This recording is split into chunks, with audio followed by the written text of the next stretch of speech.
존경하는 정읍 시민 여러분, 수성동 장명동이 지역구인 서향경 의원입니다. 고경윤 의장님과 선배 동료 의원님, 이학수 시장님을 비롯한 공직자 여러분의 노고에 감사를 드립니다. 지금부터 잊혀진 영토 제7광구의 영토 주권을 지켜내기 위한 대책 마련 촉구 건의안에 대한 제안 설명을 드리도록 하겠습니다. 제주도 남쪽에는 천연 가스와 석유가 매장된 대륙붕 제7광구가 있으며 각종 보고서에 따르면 이 대륙붕은 사우디아라비아보다 많은 천연가스와 원유가 매장되어 있다고 합니다. 1978년 한일 대륙붕 공동개발 협정에 따라 양국은 자원 탐사 채취에 한쪽이라도 동의하지 않으면 개발 착수를 할 수 없도록 되어 있습니다. 그러나 소극적인 일본의 태도로 지금껏 별다른 탐사도 해보지 못하고 2028년 6월이면 50년 기한의 협정이 만료됩니다. 협정 만료 후에는 국제법에 따라 대륙붕 상당 부분의 관할권이 일본으로 넘어갈 가능성이 있는 상황에서 정부의 적극적인 대책 마련을 촉구 건의하고자 하는 바입니다. 그러면 건의안을 낭독하도록 하겠습니다. 잊혀진 영토 제7광구의 영토 주권을 지켜내기 위한 대책 마련 촉구 건의안. 제주도 남쪽에 독도만큼 중요한 대륙붕 제7광구 JDG가 있다. 1968년 유엔 산하 아시아 경제개발위원회가 동중국해 대륙붕의 해저 자원 탐사 후 작성한 보고서에는 세계에서 가장 풍부한 석유 자원이 매장되어 있을 가능성이 있다고 기록되어 있다. 또한 2004년 미국 우드로 윌슨 국제연구소 발표에 의하면 동중국해 석유 매장량은 1천억 배럴이며 특히 천연가스는 210조 톤으로 사우디아라비아의 10배에 이를 것으로 추정했다. 당시 국제법은 대륙붕 연장론에서 입각하였으며 이에 제7광구는 한국이 영토 주권을 갖게 되었다. 한국과 일본은 오랜 절충과 교섭 끝에 1978년 제7광구를 50년 동안 일본과 공동 개발한다는 조약을 체결했다. 이후 7광구라는 이름 대신 JDG, 즉 한일 공동개발구역으로 바꿨으며 공동탐사를 시작하여 JDG 내에 7곳을 시추하고 3곳에 석유와 천연가스의 의미 있는 가능성을 발견했다. 그러나 일본은 1986년 개발을 중단하고 자본과 기술을 철수했다. 일본은 경제성이 없다, 자국 내 조광권 신청 기업이 없다 등등의 면피형 이유를 들며 탐사 및 시추에 동의해 주지 않는다. 탐사와 시추는 양국이 반드시 공동으로 해야 된다는 독소 조항으로 인하여 30년 이상 허송 세월을 보냈다.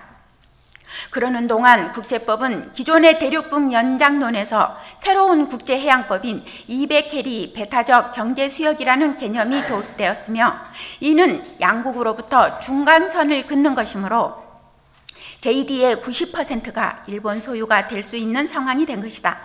중국은 JDG 서쪽 대륙붕에 해상 유전이 4개의 가동 중이며 여기서 생산된 석유와 천연가스는 해저 파이프라인으로 상하이를 통해 중국 전역에 공급되고 있다. 일본의 경제성이 없다는 이유가 허구인 것은 바로 중국의 5번째 유진인 롱징 유전이 말해준다.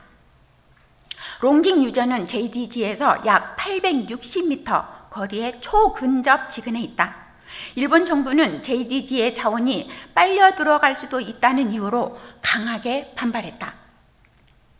또한 일본은 중국과 함께 2008년 롱징 유전 바로 아래쪽에 중일 대륙붕 공동개발구역 설정에 합의했다. 아울러 일본은 중일 정상회담의 의제로 지속적으로 공동개발에 대한 의지를 표명한다. 일본의 이런 태도는 한국의 JDG의 경제성이 없다고 했던 것과 배치되는 모습이다.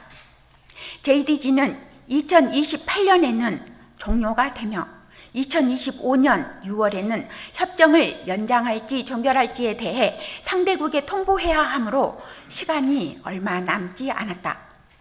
한국은 계약 기간 연장이 유리하나 일본은 종료 통보를 보내올 가능성이 상당히 높다. 협정이 종료되기 전에 국제사법재판소에 일본이 조약 내용을 성실하게 이행하지 않았다는 신의 성실 원칙 위반 내용으로 제소하는 것이 한국에 유리하다고 한다. 이를 위해서는 한국이 일본에게 공동 개발을 위해 꾸준히 협력을 요청했다는 기록이 절대적으로 필요하다. 지난 문재인 정부에서는 2020년 3월 개발 재추진을 위해 한국석유공사를 개발 사업자로 지정하고 일본에게 개발 사업자 지정을 공식 요청했다. 윤석열 정부도 일본의 공동 개발을 위한 협력을 요청해야 한다. 과거 한국은 큰 실수를 한 적이 있다. 1999년 유엔 대륙분 경계위원회는 각국에 10년 동안 대륙분 확장 면적을 설정하고 보고서를 제출하여 승인을 얻도록 했다.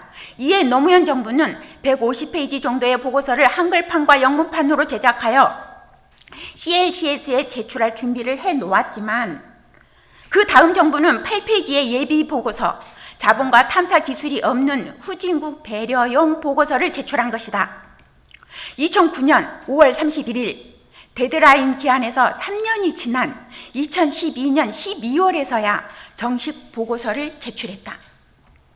한국 정부는 과거의 이러한 실수를 다시는 하지 말아야 할 것이다. 일본은 아직 세계 3위의 경제 대국이며 중국 또한 G2 국가이다. JDG는 우리 미래 세대에게 물려줄 귀중한 영토이다. 이에 한국 정부의 책임 있는 대응을 바라며 다음과 같이 건의한다. 하나, 대통령실은 JDG 참사와 시추에 대해 한일 정상회담 의제로 올려라. 하나, 애교부, 산업통상자원부, 해산수산부는 국제재판소 제소를 위한 TF팀을 구성하라. 하나, 언론은 대륙붕 JDG의 존재 사실을 보도하여 국민들의 알 권리를 보장하라. 2023년 2월 24일 정읍시 의회 의원 일동. 이상과 같이 건의안을 제안하오니 본 건의안이 원안대로 체결될 수 있도록 협조해 주시기 바랍니다. 경청해 주신 모든 분들께 감사드리며 제안 설명을 마치겠습니다.